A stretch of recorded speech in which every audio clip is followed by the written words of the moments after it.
السلام علیکم میرے معزز سامعین گرام، یہ ویڈیو شادی شدہ مردوں کے لیے، عورتوں کے لیے خاص ہے اور کنواروں کے لیے عام ہے۔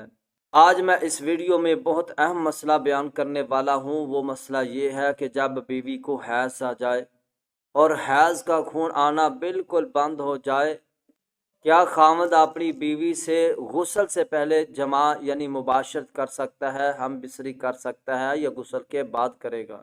ویڈیو بڑی اہم ہے، اخیر تک ضرور دیکھنا۔ اس کے بارے میں محدثین اعظام کا کیا موقف ہے، کیا آراء ہیں؟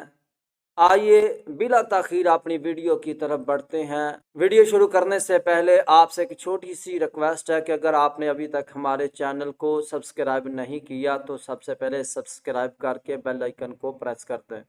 معزز سامعین گرام، اللہ رب العزت نے اپنے قرآن مجید میں ارشاد فرمایا، فَاعْتَزِلُوا النِّسَاءَ فِي الْمَحِيضِ وَلَا تَقْرَبُوهُنَّ حَتَّى يَطْهُرْنَ وَإِذَا تَطَهَّرْنَ فَأْتُوهُنَّ مِنْ حَيْثُ أَمَرَكُمُ اللَّهُ۔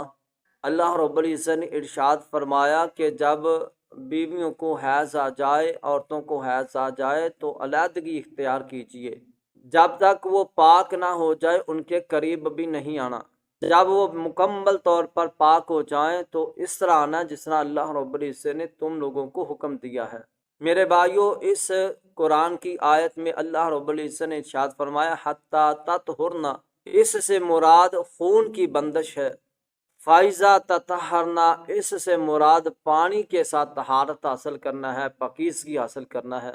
حضرت عبداللہ بن عباس رضی اللہ تعالی عنہ، جو کہ حضور علیہ الصلوۃ والسلام کے زمانے میں مفسر قرآن تھے، وہ فرماتے ہیں کہ حتیٰ یطہرن سے مراد خون کی بندش ہے، حیض کے خون کی بندش ہے، اور فائزہ تطہرن سے مراد پانی کے ساتھ غسل کرنا ہے، پانی کے ساتھ طہارت حاصل کرنا ہے۔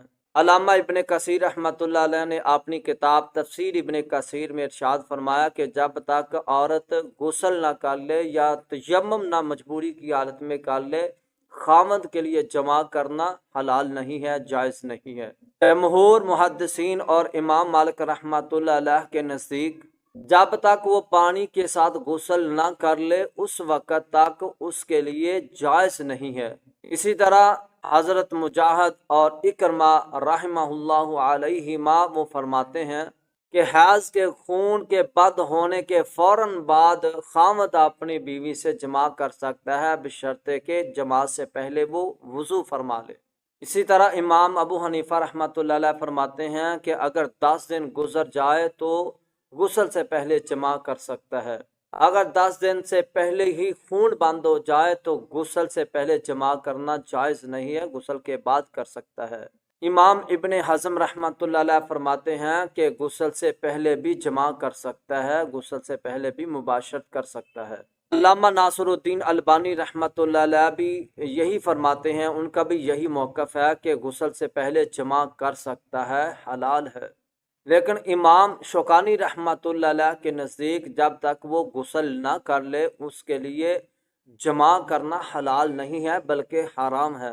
امام شوکانی رحمۃ اللہ علیہ نے اپنی کتاب فقہ الحدیث میں راجح قول لکھتے ہوئے فرمایا کہ غسل سے پہلے جماع نہیں کر سکتا، غسل کے بعد ہی کرے گا۔ اللہ رب العزت کما حقہ دین اسلام پر عمل کرنے کی توفیق عنایت فرمائے۔